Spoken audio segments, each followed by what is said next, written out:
On today's show, we're going to take a look at the history of werewolves, where they originated, how you became one, and how they were dealt with. We'll also take a look at a few serial killers who claim to be werewolves and discuss the real-life disorder known as clinical lycanthropy. I'm Mike. I'm Ian. And I'm Dave.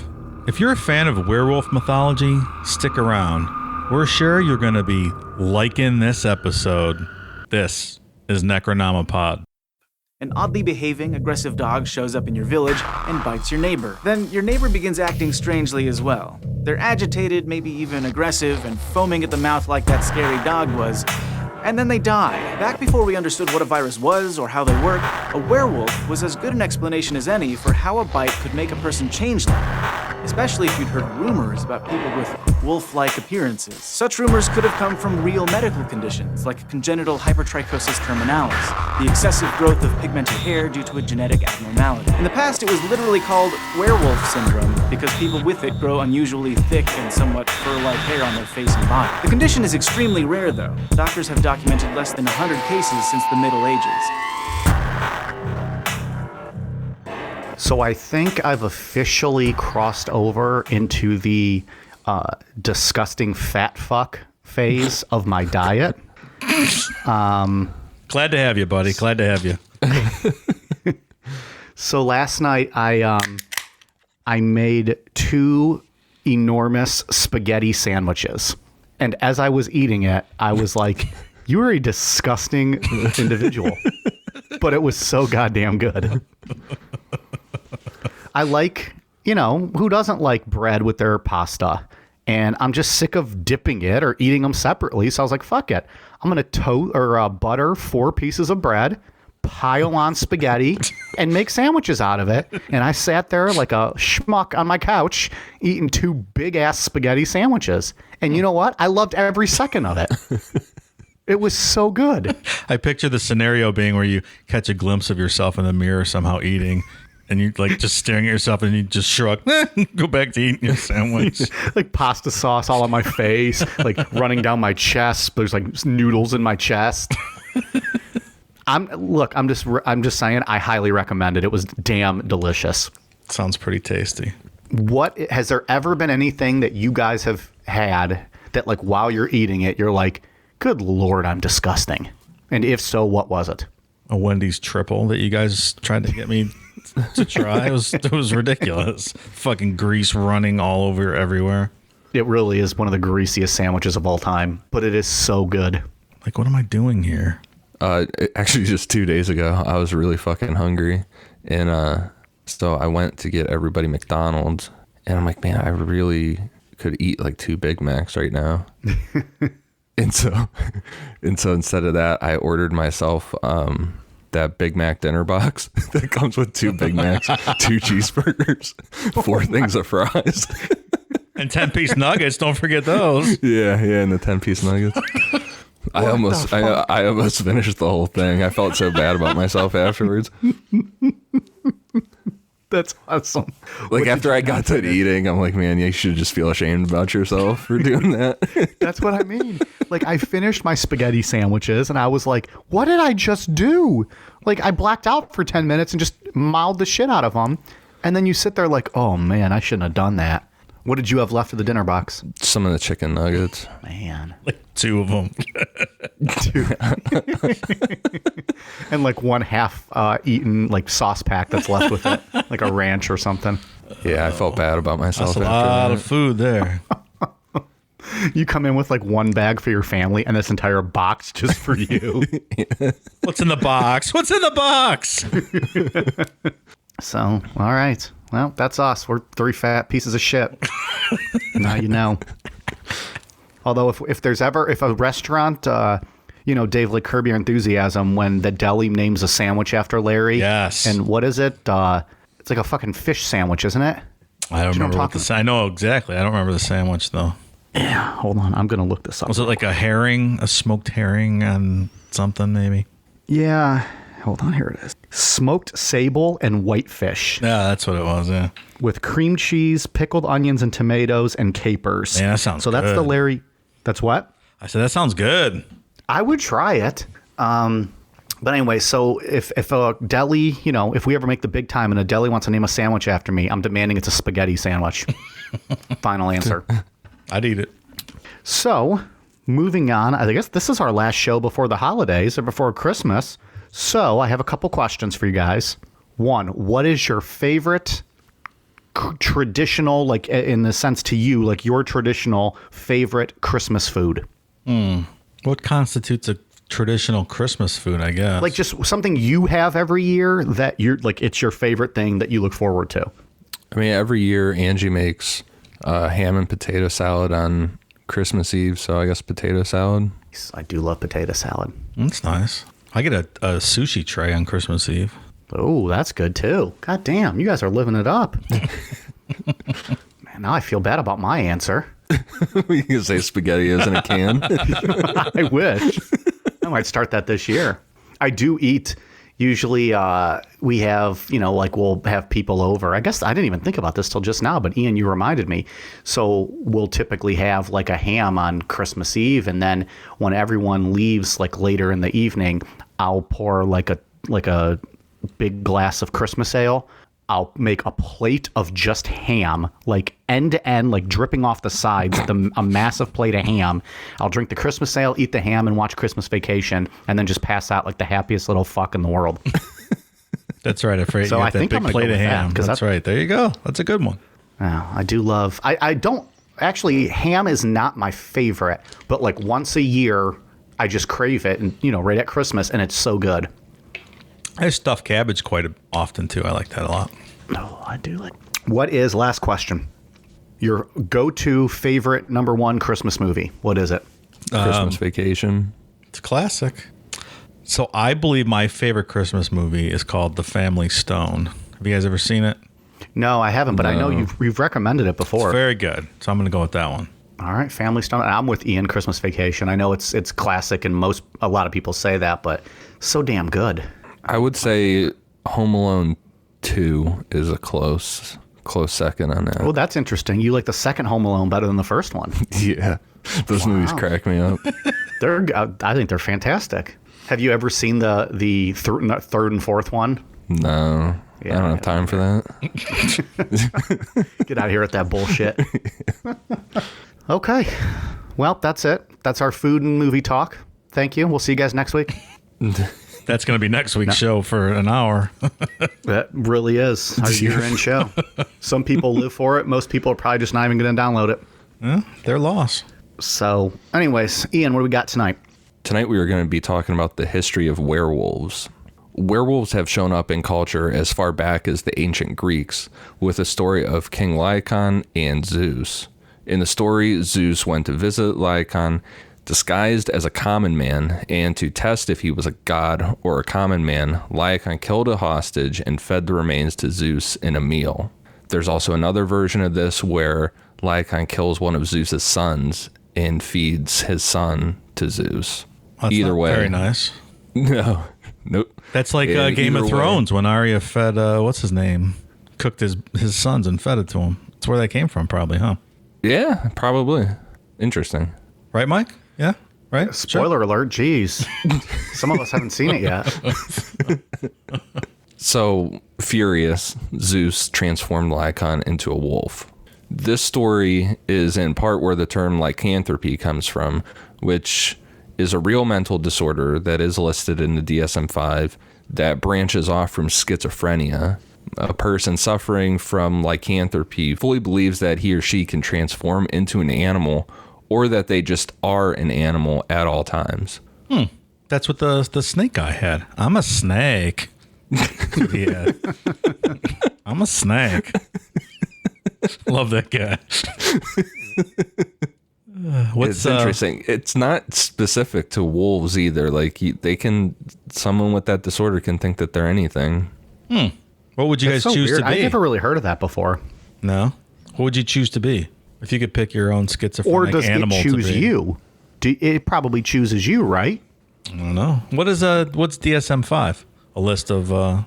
That's like the list of mental disorders, and like doctors use that to diagnose things. Okay. It gets updated every once in a while. DSM, it's the, I looked up just so I could figure out the actual wording of it. The Diagnostic and Statistical Manual of Mental Disorders. The 5th edition was published in 2013. I thought maybe it was the dick sucking manual that you rewrote when you got to the frat house, and it was the 5th edition. Well, that was my first edition, and I've since revamped it. Spitters or quitters. That's how it ended, right? That was the working title until I got fancy with it. I think your brain just, for some reason, just chooses an animal. I don't think you can specifically think, come up with it. Just whatever. I don't know. Imagine if you picked something super shitty, or your brain picked something super shitty, like a squirrel or a chicken or something. Like a fucking ladybug. Yeah. Instead of something cool like a wolf. Right. I don't know what animal I'd be. Might be a bird, like a hawk or something, so you can fly. Yeah, like a hawk or a vulture or an eagle, just something like big and badass. Yeah. I'm trying to think of what my favorite animal to see at the zoo is. I'd be an elephant. That'd be kind of cool. Just be all lazy and just step on people, wander around all day. Be super smart at the same time. That's awesome. The ancient Greeks told another tale of lycanthropy, that in Arcadia, once a year, a man would be chosen to be taken into a marsh area.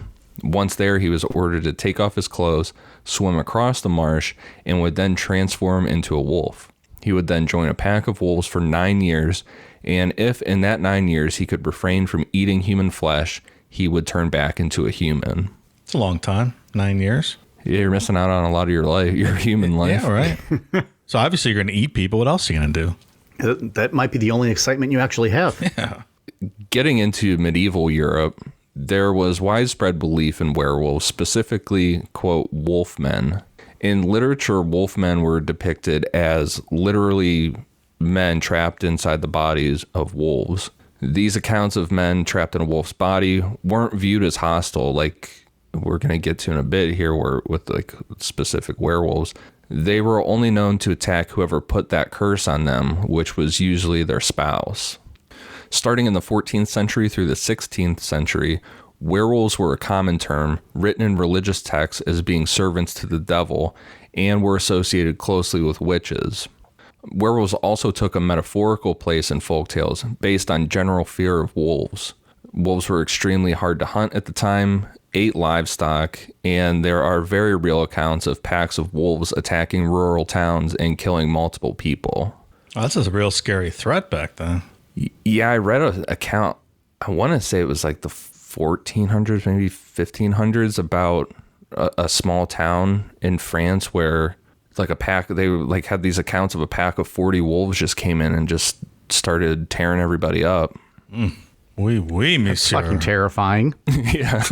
And also these religious people, anyone they don't like, anyone different. They're servants to the devil. Yeah, they're servants of the devil. Werewolvery was a common accusation in witch trials and even showed up in the Valais witch trials, which was one of the earliest witch trials in the first half of the 15th century. Even earlier in Vaud, child-eating werewolves were reported as early as 1448.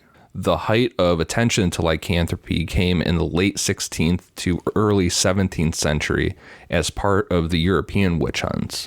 So we just did that episode a couple weeks ago. We sure did. They kind of ran side by side with each other. You could easily be accused of being a werewolf as well as a witch. Available in the archives. Go check it out.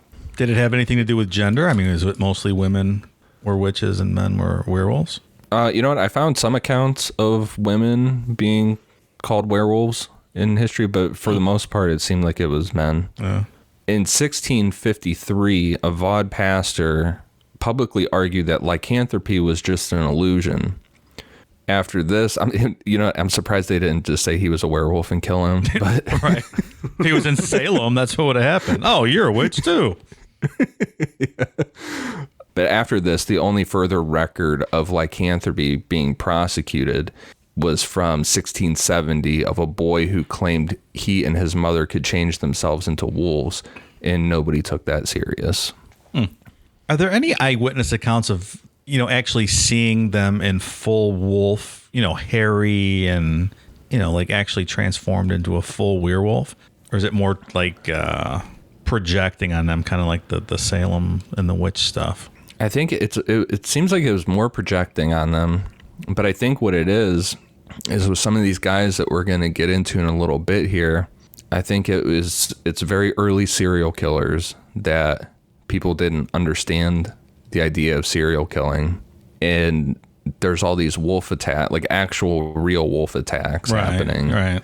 So they just blend the two together, and they're like, it must be a wolf on the loose, That makes sense. Yeah, I was just because there's that actual, hypertrichosis, which is the actual werewolf syndrome with, like the bearded lady and wolf girl and all those things that you hear about from the circus sideshows back in the day. I was wondering if anyone that was actually afflicted with that and they actually saw someone that appeared to be covered in hair. It doesn't sound like just it. poor hairy people, and they get accused of being werewolves. Right. That did happen in some areas. I was reading that people with that condition. A lot of places also thought that people with Down syndrome were werewolves. So immediately, children with Down syndrome in some areas were labeled as werewolves. Yeah. Jeez. That sounds about right.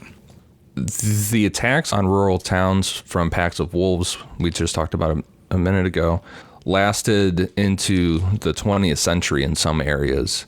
And before the end of the 19th century, the Greeks believed that the corpses of sinners, if not destroyed, would return to life in the form of wolves or hyenas, which roamed battlefields drinking the blood of dying soldiers. In the same line of thinking, in some rural areas of Germany, Poland, and northern France, it was believed that people who died in mortal sin came back to life as blood-drinking wolves. What does died in mortal sin? Committing a mortal sin? Like Mr. Hands, the horse guy? Yeah, I guess so. He might have died in a mortal sin. I think you could consider it that. These zombie wolves would return to their human corpse form at daylight. They were dealt with by decapitation with a shovel and an exorcism by the local priest. The head would then be thrown into a stream where the weight of its sins was thought to weigh it down. No wonder I have this big giant round head. It's weighted down with all this blasphemy. All that sin, man. Yeah, I didn't realize that was scientific. So that whole thing leads me to believe just panic over further actual wolf attacks. And then they're like, oh, it must be these corpses, these people coming back to life at night. So they just go dig up bodies and decapitate them. Jesus. I gotta say, overall, we're pretty lucky to be living in the time period that we're alive now, because throughout human history, there was some bad stuff, man. Yeah, just you piss someone off walking on the street, and they can accuse you of being a werewolf, and then your fucking head's cut off, and you're dead. As far as how one would become a werewolf, there are multiple ways that have been recorded throughout history. One of the easiest ways was taking off all of your clothes and putting on a belt that was made out of wolf skin. There are also accounts of rubbing a magic salve on your body or drinking rainwater out of a wolf print. Ugh, that sounds gross. Yeah. There was also the idea of lycanthropy being cast upon someone as a curse, which stems from that story about King Lycaon and Zeus. Well, if you're thirsty and you need to drink out of a print, make sure it's not a wolf print. Exactly. It's dangerous. Also, just go to the gas station and buy a fucking bottle of water. That 1500 Speedway. Well, I thought we were putting out cautions for nowadays. Oh, absolutely. Oh, yeah. It's no holds barred. Nowadays, please don't drink out of a footprint in the woods. Go to a Sunoco or Shell and buy yourself buy yourself a smart water, not that Fiji shit. Fiji is fucking awful. Is it? I don't like it one bit. I think I've ever had Fiji. Tastes gross. They come in those fancy little square bottles. They rope you in. They charge you like $800 for one. No, thank you. I like the smart water the best. Okay. Was it you that stands there or that purposely tries all the waters? Or was that somebody else that was telling me that? Tries them at the store? I've tried most of them just to see what they were like, but I didn't make like a thing of it. Must be somebody else told me that. That sounds like something my I would do, brother. so I don't blame you for accusing me of that. But I cannot confess to that. It's weird, Ian. That might came to mind when that thought went through your head. I like to think that like I'm standing in the store and I just like open a bottle, take a sip, and I'm like, nah, put it back. Grab another one, take a sip, put it back. Dave, which one do you like? Deja Blue. You like the Deja Blue, that's right. It's delicious. Do they still even make that? Oh, yeah. Do they? What are those ones with like the fun artwork on the front? The clear bottle with. I know looks like what a you're talking painting? about.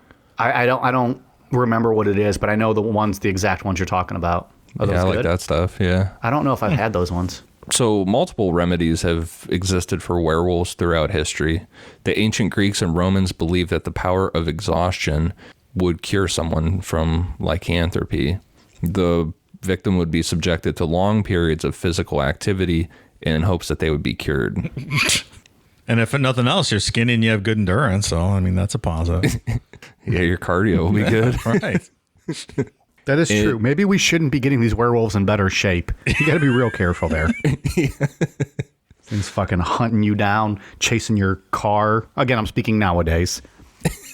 I would not implement this method because it could backfire. I mean, like in Underworld, they're already pretty ripped. So, I don't know. They could probably run all day. I don't think that's going to work. That's got, who's the chick in Underworld? Kate Beckinsale. Me gusta. Yeah. I'm Team Vampire. So, by the way. I have not seen any of those movies, but Of course I'm not. aware of her. What is it? Is it like a werewolf versus vampire type thing? Yeah, more or less. Was that like before Twilight? Yeah. Okay. They're great. Well, the first two are great. They don't look bad. It's just I've never seen them, obviously. Yeah, obviously. I'm too busy writing my memoirs, Dave. I don't have time for movies.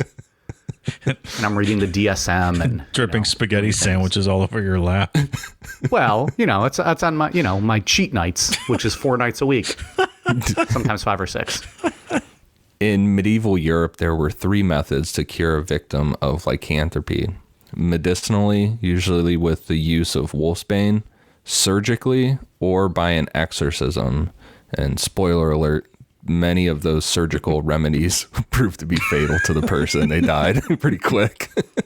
You don't say. This is one of the times where I was reading the notes ahead of time and actually laughed out loud reading that. I was like, okay. And I also Oops, looked you up. didn't see that come. I looked up wolfsbane too, and apparently that will kill you pretty easily too. So that's how they cured you with that.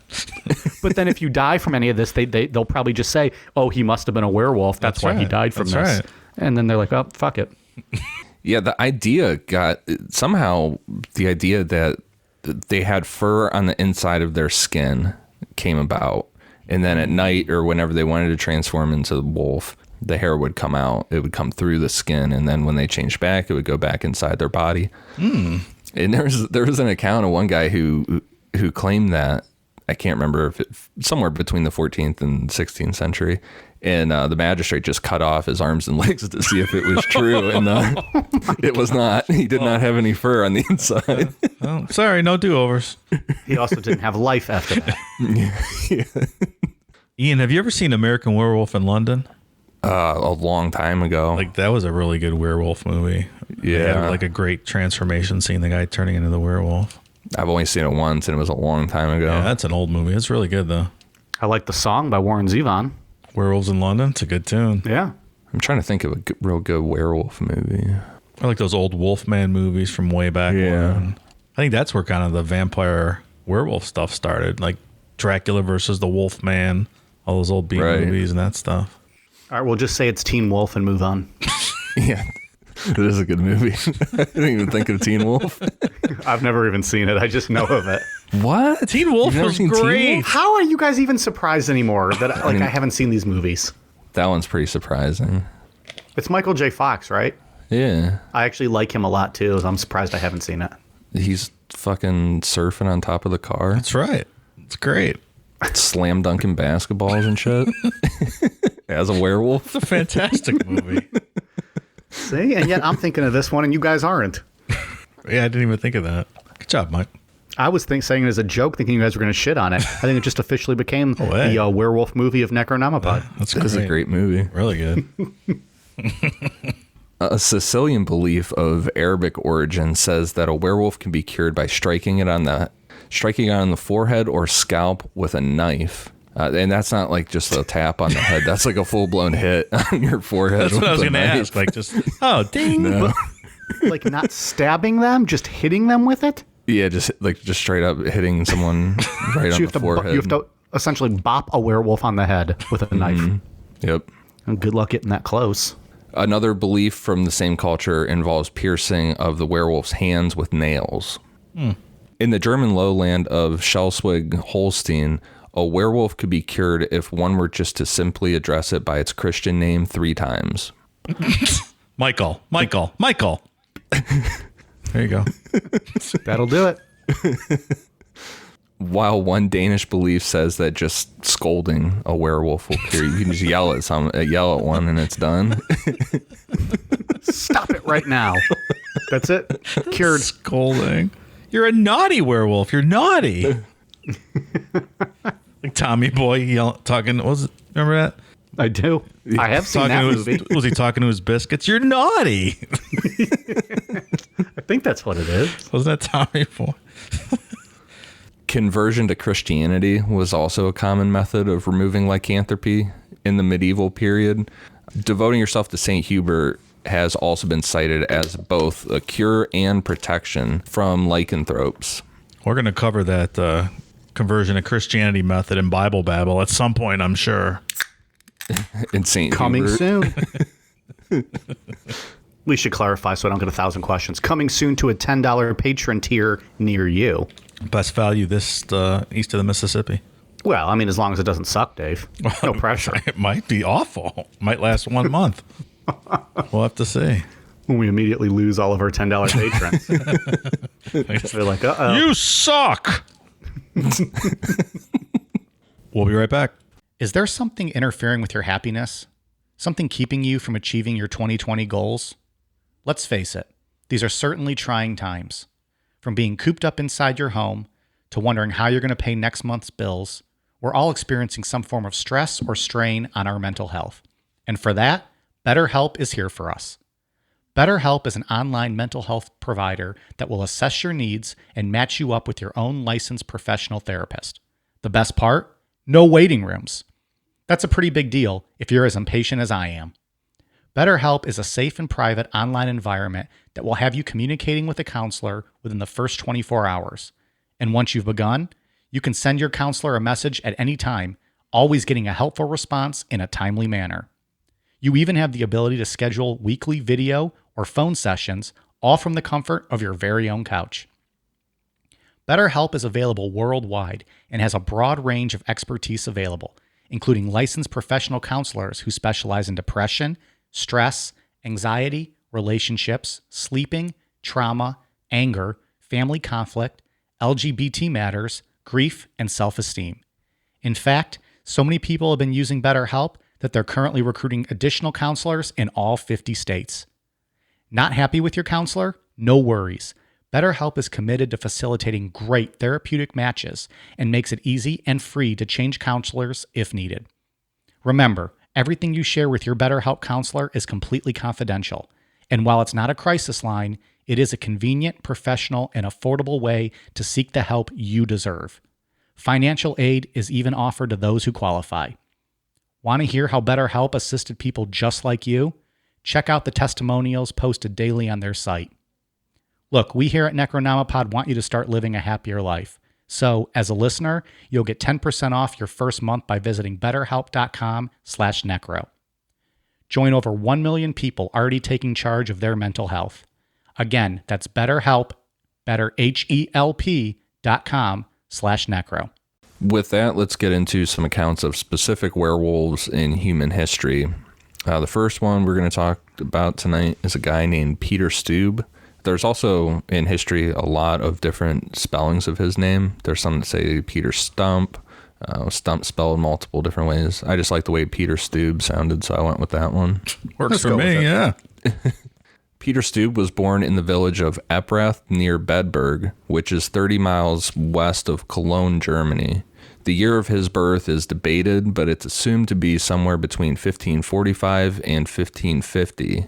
According to the accounts, at 12 years old, Peter began practicing black magic, necromancy, and sorcery. This led Peter to selling his soul to the devil when he was 20 years old, and in return, the devil gave him a belt made of wolfskin. The original text reads, quote, "The devil, who hath a ready ear to listen to the lewd motions of cursed men, promised to give him whatsoever his heart desired during his mortal life. Whereupon this vile wretch neither desired riches nor promotion, nor was his fancy satisfied with any external or outward pleasures, but having a tyrannous heart and a most cruel bloody mind, requested that at his pleasure he might work his malice on men, women, and children in the shape of some beast, whereby he might live without dread or danger of life, and unknown to be the executor of any bloody enterprise which he meant to commit." That was one long-ass motherfucking sentence. "The devil, who saw him a fit instrument to perform mischief, as a wicked fiend pleased with the desire of wrong and destruction, gave unto him a girdle, which, being put around him, he was straight transformed into the likeness of a greedy, devouring wolf, strong and mighty, with eyes great and large, which in the night sparkled like unto brands of fire, a mouth great and wide, with most sharp and cruel teeth, a huge body and mighty paws. And no sooner should he put off the same girdle, but presently he should appear in his former shape, according to the proportion of a man, as if he had never been changed." So you can switch back and forth at will. That's pretty cool. Yeah, all he has to do is put on the belt or take it off. Yeah. Over the next 25 years, Peter was able to blend in with society, but at night he would put on the belt and murder. He would use his charm to lure women into fields alone, then rape and murder them. When that wasn't possible, he would attack groups of girls playing, grabbing whichever one he could. And the thought of that is actually scarier than a real, like the thought of a real werewolf, this naked guy wearing a wolf belt, just running through a group of kids and just grabbing whichever one he can. Yeah, that's fucking horrifying. And it said like when he would bite Pete because he legit thought he was a wolf. So he would like just start biting people and these kids and stuff. Over the next few years, he had murdered 13 young women and 2 pregnant women. With the pregnant women, he ripped the babies from their wombs and then ate them. I mean, in his defense, the placenta, it's really nutrient dense and it's pretty nutritional, right? I'm sure that's what he was thinking about, too. I was just... I'm just asking the questions here. His home life was also hidden from society. Behind closed doors, he fathered a child with his daughter and expanded incest to a relationship with his sister. Outside of incest, he also had a mistress named Catherine Trompin. This guy's like a composite of a bunch of our greatest hits from the past episodes here. He's doing everything. He might be one of the earliest serial killers. Yeah, it sounds like it. Does it count if you think you're a wolf when you're doing it? I think so. I think it counts. Yeah, I'm going to say that counts. Yeah, all right. The judges say it counts. I'm a serial killer of spaghetti sandwiches. And class. I want that to be a new T-shirt. Is just a spaghetti sandwich picture. I will be the only one who purchases it. As his murders continued, Peter branched out from young women and even ended up killing his own son. From those original texts, it says, quote, "So far his delight in murder exceeded the joy he took in his son, that thirsting after his blood. On a time he enticed him into the fields, and from thence into a forest hard by, where, making excuse to stay about the necessaries of nature, while the young man went forward, incontinent in the shape and likeness of a wolf, he encountered his own son, and there most cruelly slew him, which done, he presently ate the brains out of his head as a most savory and dainty delicious mean to staunch his greedy appetite." Okay. So he ate his son's brains. So he's like, let me translate. He fucking killed his son and ate his brains. A lot of extra words in there. Flowery, fancy. Yeah, all these things I'm reading, it's all like one long run-on sentence.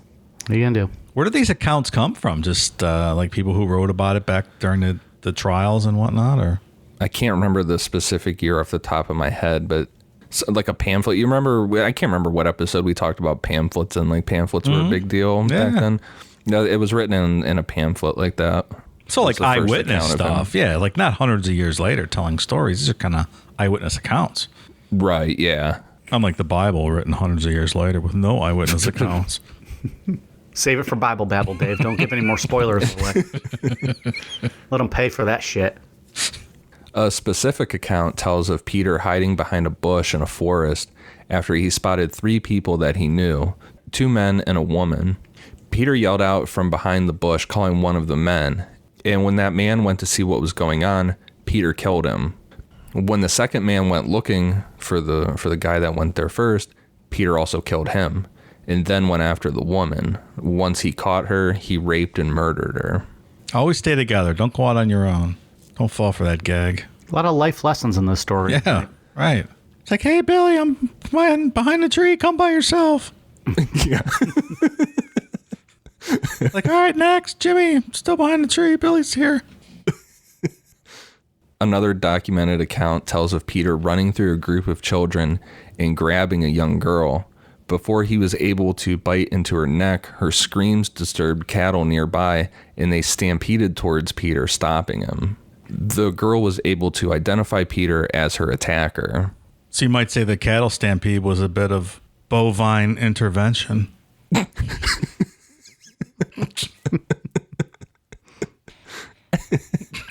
Sorry, that joke was utterly ridiculous. God. This guy. He'll be here all night. Now he wants people to pay to listen to him. Can you imagine? Sorry. Cow humor. Love it.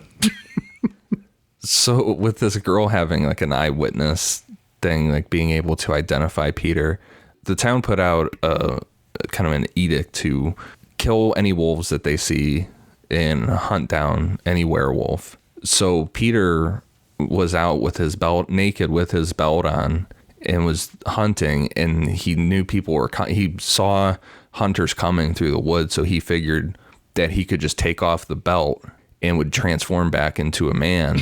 And he just walked out naked, and they're like, oh yeah, and they saw him take off the wolf belt. They're like, oh yeah, you're the guy. And they arrested him. Well, it's kind of shitty, though. Satan reneged on his deal. Like, he should have been invisible, right? It's not fair. Yeah, it didn't work out well for him. Lesson learned, don't trust the devil. I guess not. After he was arrested, he was put into the rack for torture, which we talked about that on our last Patreon episode.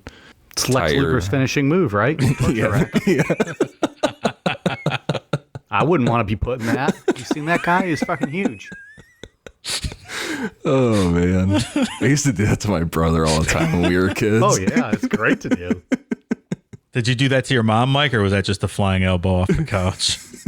That was just I think it was a double axe handle, Dave. Get it right. That's where you just lock your fingers together, and then like you come down and like swing like you're swinging an axe, but it's just your fists. And I believe that's what I did to like the base of my mom's neck and sent tingles through her body that you should not be feeling. And she was quite upset about it. Almost paralyzed her. I'm just saying, I work stiff. It's wrestling speak for, it hurts. Being aggressive. Yeah, being aggressive. There you go. I don't want people to think I have like a small little kid boner while I'm going around playing wrestling, working stiff. Because the other term is what? Throwing potatoes. That's when you punch someone for real. Anyways, we're off track. Torture rack, Lex Luger. So you put someone, tie their arm by their wrists and ankles and start turning the wheel, and eventually it will pull your shoulders out of the sockets. With a loud bang, if I remember correctly from the episode. Yeah. And then if they keep going, it just rips your arms off, which... Yeah, if you don't confess, you're fucked. Yeah. And I think, I don't know, did you guys say this a minute ago? We're referring to the bonus episode that was Dave's debut narrating, where we discussed a bunch of torture devices and the history of torture devices. Available on Patreon, bonus episode. Go check it out. Really cool episode. And as with most things throughout witch trials and werewolf trials and everything, Peter quickly confessed to everything once he was put on the rack. On October 28th, 1589, Peter Stube was tried and quickly found guilty. 3 days later, in the town square of Bedburg, Peter was tied onto a large wagon wheel known as the breaking wheel. We talked about that too. We did. From there, with hot pincers, pieces of skin were torn from his body. His arms and legs were broken with the blunt end of an axe, and then finally he was beheaded. His That'll daughter... take care of it. Yeah, I'd be like, just can we get to the head part? Yeah, right. I did it. No rack, no Catherine wheel thing. Just cut my head off, please. His daughter and mistress were found guilty of being an accessory to Peter's murders, and they were executed by being burnt alive on top of Peter's body. Damn. Which that's fucking intense. Yeah. I saw a drawing of it from way back then where it was just Peter Stube's headless body and then like laying in front of a stake and then those two tied to the stake with him underneath. Ugh. Afterwards, using the wheel, the town constructed a monument as a warning to any other werewolves. With a large wooden pole attached to the wheel, the town put Peter's head at the very top. It's a nice monument to Peter. The next one is Giles Garnier. He's also known as the Werewolf of Dole. Giles Garnier was a reclusive hermit living outside of the town of Dole in the Franche-Comté province in France. I believe that's pronounced Ian Franchi-Comté in province in France, and fuck France, it's freedom fries. Motherfuckers. American bye. Mike. American Mike's in the house tonight. Yeah, he actually just left. He came in literally for that and he just Okay. left. Fucking, I see a skull, tin can ring in his back pocket as he's fucking leaving here. Being unaccustomed to feeding more than just himself, because this guy was just a fucking hermit. So I don't know how he ended up with a wife, but somehow he did. But he was unaccustomed to feeding more than just himself. He found it difficult to provide for his wife, and this caused a lot of issues between them. During this period, several children went missing or were found dead, and the authorities of the Franche-Comté province issued an order encouraging and allowing the people to apprehend and kill the werewolf responsible. So I feel like this might be a time in human history where it's just like anybody that's weird or that you had a problem with, you could just have the excuse to apprehend them. Yeah, Yeah, right. I think so. One evening, a group of workers traveling from a neighboring town came upon what they thought in the dim light to be a wolf, but they quickly realized it was Giles Garnier with the body of a dead child, and he was quickly arrested. According to his testimony at trial, while Garnier was in the forest hunting one night, trying to find food for himself and his wife, a specter appeared to him and gave him an ointment that would allow him to change into the form of a wolf, making it easier to hunt. Garnier confessed to having stalked and murdered at least 4 children between the ages of 9 and 12. There's a lot of ointments and salves and shit like that in this story. Yeah. Or just, girdles and belts also. Giving these people fucking magic powers. They have more belts than you, Mike. Well, Like championship belts, I mean. we'll see about that. I have 3, and they were all won in various grappling competitions across the world. I didn't just go online and buy them. Yeah, that would be pretty weak. Yeah, come on. I'm not a mark. I won them. In October 1572, his first victim was a 10-year-old girl who he dragged into a vineyard outside of Dole. He strangled her, removed her clothes, and ate the flesh from her thighs and arms. When he had finished, he removed some of the flesh and took it home to his wife. Weeks later, Garnier attacked another girl, biting and clawing her, but was interrupted by a passerby and fled. That girl died from her injuries a few days later. Ugh, she had to just lay there for days Ugh. being mauled and then slowly just died. That's fucking awful. In November, Garnier killed a 10-year-old boy, eating from his thighs and belly and tearing off a leg to save for later. He strangled another boy, but was interrupted for the second time by a group of passersby. He had to abandon his prey before he could eat from it. In 1572, he brutally attacked an unknown boy who was passing by and tore him in half by biting and tearing at his belly. In 1573, he strangled a girl, ate her flesh, and tore off her leg to take it home to his wife. What did he tell the wife the leg was? That's a turkey. Turkey leg. It's turkey leg. So I was thinking about that. I just thought maybe once he got home, like he cut the meat off and just like, cooked it and like didn't even show her what he actually had. That could be. Yeah. I mean, clearly this woman is helpless. She can't even go out and get her own goddamn food. He's got to do everything. So I'm assuming he came home and cooked it as well. And I think that the types of food that people ate back then is kind of suspect. I was actually reading a list the other day, like the 15 most disgusting things that people used to eat in the Middle Ages. So I don't think they were real. I don't think I want to know what's on that list. Gourmet eaters. Because human leg meat might not be the worst thing. Like literally garbage was on the list. Just said garbage. Well, Dave, someone described my meal last night as garbage. So Garnier was found guilty of, quote, crimes of lycanthropy and witchcraft and burned at the stake on January 18th, 1574. Tough way to go. That guy's more of a werewolf, I feel, than Peter Stu, because that account of him biting that boy in half, it's pretty brutal. Yeah. The next one, the werewolf of Alariz, widely thought of as Spain's first serial killer. Manuel Blanco Romasanta is unusual for a werewolf because this was in the mid-19th century. So it should have, in most places it phased out. This belief phased out at this time. I mean, we had made some medical advances and scientific advances by that time. So yeah, that makes sense. Right. Born in 1809, he had been raised as a girl until about the age of 6, at which that point doctors discovered he was a boy. He grew up, got married, and worked as a tailor. When his wife died in 1833, he took up the traveling salesman trade and also guiding travelers around Spain and Portugal. His first known murder was Vicente Fernandez. Fernandez was found dead in 1844 after attempting to collect a debt from Roma Santa. Rather than face the law because they knew it was him, Roma Santa fled to Portugal. During this time, he murdered several people who had hired him as a guide. Roma Santa was noticed selling their clothes, and rumors started to go around that he was selling soap made from human fat. A complaint was lodged against Roma Santa, and he was arrested. Do people make soap from human fat? I Googled it, so I'm probably on a couple lists right now. I think that was a thing, though, wasn't it? Yeah, it sounded like it. I feel like I've heard a story, I don't know if this is accurate from history or not, but that where executions happened by a river, people will wash their clothes downstream because the human fat would create like soap at the end of this river. Interesting.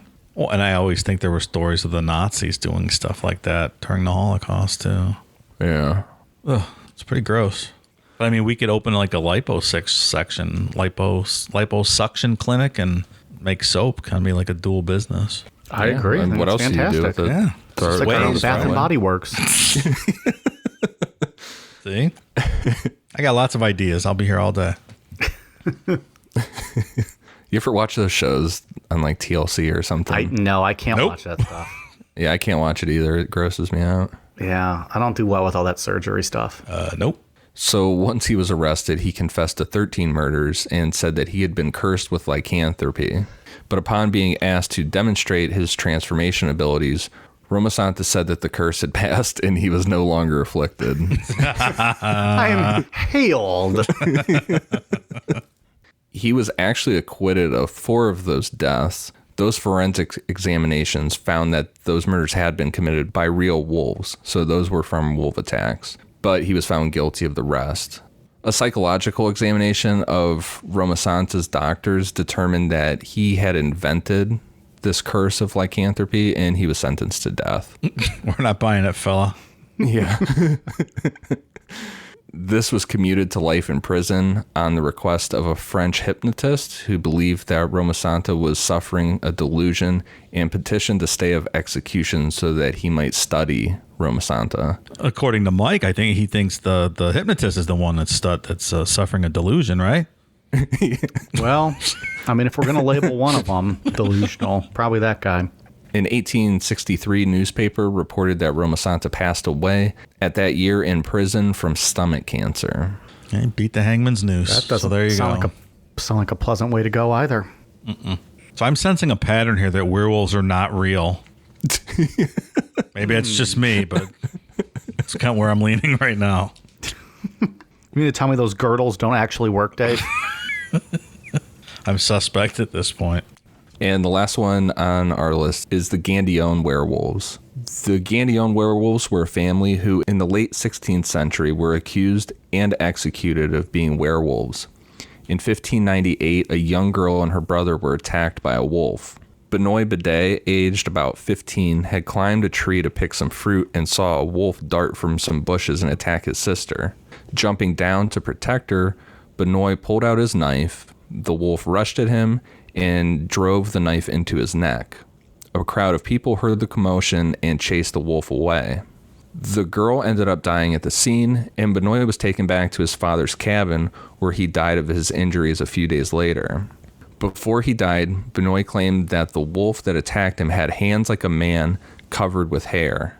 The wolf had been attacked by the crowd, so suspicion fell on Perinette Gandione, who had a wound in the same place as the wolf had been injured. Well, it's pretty solid evidence. Yeah, right?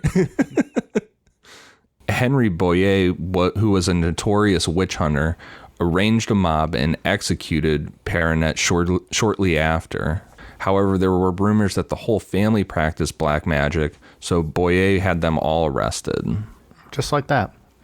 Yeah, and this Henry Boyer guy, when I said notorious witch hunter, like, he was intense back then. Like, there's accounts of him being responsible for the deaths of like upwards of 600 people, accusing them of witches and werewolves and stuff. I feel like a lot of these guys just get a feel for, or like once they kill one of these witches, they just keep going and going. They love it. Probably just like the power of it too. Yeah. Like you just accuse someone and now everyone's on your side and going after this person. A thirst for blood is what I was trying to say. That's the name of your first album, wasn't it? Thirst for Blood. That was great. Went platinum 7 times. Perinette's daughter, Antoinette, quickly confessed to witchcraft, but her brother Pierre and his son George wouldn't budge. They were put under observation, and Boyer claimed that he saw them walk around on all fours, barking and howling, and covered in mysterious scratches. I'm sure he did. Boyer questioned them while they were behaving like this, and they confessed to witchcraft, supposedly. The Perinette family were all burned at the stake for black magic and lycanthropy. Damn. That's werewolves, Just like huh? that. This guy took out a whole goddamn family. Well, he was a notorious witch hunter. It's true. But maybe stay in your lane. You're not a werewolf hunter. You're a witch hunter. Stick to what you know, pal. Bullshit. Well, damn, that's it's pretty interesting. I didn't realize like so many people back then just, use that as like an excuse as to why they killed so many people or fucking ate them or whatever else they were doing that they were into. It's just like, oh, I'm a werewolf. That's why it happened. Mm-hmm. Ian, they used to call Mike the werewolf in college. Oh, yeah. Why is that? He's so hairy. That's it. That's the joke. He's just hairy. He's a hairy bastard. I'm not that hairy. I don't have, nobody would mistake me for a werewolf. But still, yeah. Gets worse with age. That's good. It's not good. Their ear hair starts growing out of control. I do not have any ear hair. Ear and nose hair good. is not my thing. At least yet. We'll see. So, okay. Ian, you got anything else on werewolves? Anything else you discovered in your research? There's some interesting stuff. I mean, there was a little bit more back in like ancient Greek times, some more stories, some different versions of some of that. Some of that was a little cool. It's interesting. I think a lot of what we feel about know or think about werewolves now comes from modern literature. Things like, you need a silver bullet to kill werewolves and the battles with the vampires and all that stuff. I'm not so sure it's rooted in this same mythological legends, that we talked about today, more of modern fiction, which is interesting in and of itself, That's why we're here, Dave, to shed some light on the origins of the werewolf story. Yeah, I'm not sure where the whole full moon thing came from. Yeah, that too. All right, Dave, you got anything else? No. I don't know. I think it's kind of like the Ouija board story where he thought maybe there was more to it way back when, and it's just kind of, not so much. Yeah. Are there still people out there that actually believe in werewolves? Like, I'm going to imagine there is, but I don't know. It's just Probably all those I don't Twilight believe in it. fans. Probably Twilight. Team Jacob, man. love. Team Jacob believes in werewolves, Mike. it's true. I like those Twilight movies. I don't care what anyone says. I only saw one of them. It was okay, I guess. I didn't hate it. I didn't read the books though. I don't know like the full story, so I'm not at Yeah, I liberty to mean, judge. they're not the worst movies I've ever seen in my life. Yeah, I think they're cool. Is Harry Potter better than Twilight, Dave? Yes, of course. Excuse me. Sorry. You guys got anything else you want to talk about? Get off your chest this week? Or are we going to save it all for the year-end show where we're just going to shoot the shit? An hour or two of bullshitting, right? Yeah. I like the year-end show. That was fun. I get good and drunk and hang out and talk about life. Yeah, Solve all the world's problems, if you will. we usually do. Yeah. If only people would listen. Take our suggestions. All right. Well, we got some Patreon shout-outs. Pull up my list. That's what happens when we start texting so much and I have to scroll all the way back. First, a couple make goods that I owed, I think, last week and then got too drunk and forgot. Shout out to Robert Knight and Joanne M. Thank you guys. Appreciate your patience. Apologies for taking a little longer to get to you, but, you know, alcohol happens. But thank you guys very much for your patronage. New patrons, Christopher Martin, Stella, Maya Atkinson, Ismail Diaz, James, Matthew Lewis, Wiley Yaritza, Victor Cruz, Sarah Jansen, Jennifer Casey, Hades, Jay Bradshaw, Michelle Munikin, Tyler Hughes, Sav, Teal Penguin, Morning Gory, Attilio Manzoni, Joshua Harrison, Gemma Minchin, Marlissa Riley, Tom Nally, and Derek McFadden. Thank you guys very much. We are at patreon.com/Necronomipod. And like we said, I believe last week, there's going to be some changes to the $10 tier starting in January. We are going to be moving the Zoom happy hours to a quarterly event. We are going to be giving $10 patrons the chance to vote on one bonus show every month for the Patreon exclusives. And the $10 tier is going to get an exclusive to their tier only, a monthly Bible Babble with your pal Dave. That all starts in January 2021. So if you want some Bible Babble, hit us up at Patreon. It's going to be some good stuff. Hey, that's me. Ian, what do you got? Your pal Dave. For iTunes, I have one for Nikki MD, B High, Courtney Lynn, Brad Can't Sell a Thing, and... Sounds like Brad's boss wrote a review. Hey, come on, Brad. Be a better salesman. Quit listening to the fucking podcast, Brad. You're not selling dick this month. and Leanna 76. Thank you guys for the awesome reviews. All right. Dave, before I throw it to you, I had one more shout out too. We have for our longtime patron and listener, Ginny from Arkansas, sent us a badass care package. Currently using my koozie as we speak. The Razorbacks koozie she sent us, but she sent us koozies, mugs, all kinds of good stuff. So shout out to Jenny from Arkansas. Thank you very much. Appreciate it. Yeah, I had my koozie when I was watching Arkansas get beat 52-3 by Alabama the other day. God damn. Now you got to rub it in their face. Well, I'm just, That's all they got down there, man. They don't have like a pro sports team, right? No. They just got the Razorbacks. Is that Suey? Is that the chant? Suey? Like yeah. I like the mug. Yeah. That's the noise the pig makes when you're banging it, right? God damn. I'm kidding. I kid because I care. Anyways, Dave, you got anything else? No entries in the bad review corner this week. I believe people are scared of being featured on my little bit here, so they're not writing bad reviews anymore, which was my purpose in the first place. So good on you. But I do have an announcement I'd like to make. Regretfully, It's like a breaking news announcement. it is a breaking news announcement. Necronomipod, stand by for breaking news.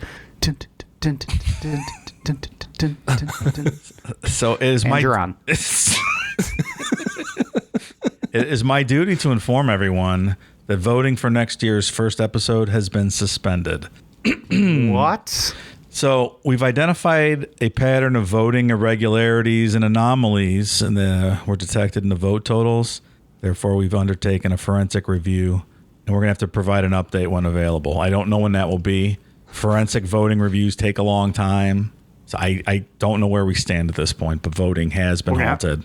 We're going to have to bring out some outside agency or something for this. Yeah, and the main anomaly was way more fucking votes than listeners, so, you know. I wish we had that many downloads an episode. I mean, we do pretty dang well, but we don't do that well. Like how Casey Anthony jumped up 5,000 fucking votes overnight. Yeah. Somebody's on a mission, so we're going to have to investigate further. Yeah, so stand by on that. We're going to have to figure something out. Just got to get a goddamn website that lets people vote one time. Oh, shit. See, Ian's so upset he's flipping tables over there. He thought we had honest listeners. We do not. Meanwhile, fucking poor Leonard Lake and Charles Ng and West Memphis 3, you know, look like they have like legit amount of votes. And then Casey Anthony and Israel Keys just fucking, it's insane. Obviously, there's some Russian interference going on. It's not good. Hold on, I'm going to look at it real quick and get the actual number for this. 157,000 for Casey Anthony and 156,000 for Israel Keys. Can you imagine if we had those download numbers? Yeah, it's so ridiculous. So for Casey Anthony, 20,535. Jesus. And then for Israel Keys, 13,725. Holy shit. The last time you guys sent me an update, they were within like 100 of each other. She's now like 7,000 in the lead. Yes. Good Lord. Why can't people just like vote one time and move on? And then West Memphis 3 has 300 votes. And Leonard Lake and Charles Ng have 160. All right. Well, we're going to figure this out, and the voting is suspended. That's why we can't have nice things. And we'll figure out an outcome and give you something in January. Maybe we'll just Ian and I'll finally do our 15 parts on Shawn Michaels and his tights and the way they transform throughout the years. That's what people Passion get project, if you will. Really? I will take the week off then, fellas. No, I said 15 weeks, Pally. Let's go in January through, maybe April. So, okay. Well, Dave, thank you for that breaking news. You're welcome. Just want to wish everyone a happy holidays. Hope you guys have safe travels if you're going anywhere. If you are, be smart. Still a pandemic out there. Have a Merry Christmas. And we'll be back with our year-end show next week, where we're just going to wrap some things up, answer some of your questions, and, have a good time. It's going to be our little New Year party, if you will. Can't wait. Lastly, we are on Twitter, Facebook, Instagram, YouTube at Necronomipod. Give us a follow or a like. We always like hearing from you guys and seeing what you guys have to say about the shows. Check us out there. Patreon.com/Necronomipod. Like we said, there are going to be some changes to the $10 tier. We're going to have some fun stuff coming in the new year. And then merchandise, koozies and stickers available at Necronomipod.com. And then if you want some shirts, t-shirts, hoodies, tank tops, long sleeves, that is Amazon.com/Necronomipod. Or go to Amazon.com and search Necronomipod. And I think that about covers it. So happy holidays. Same to you. All right, you guys ready for a cool down beer? Cheers.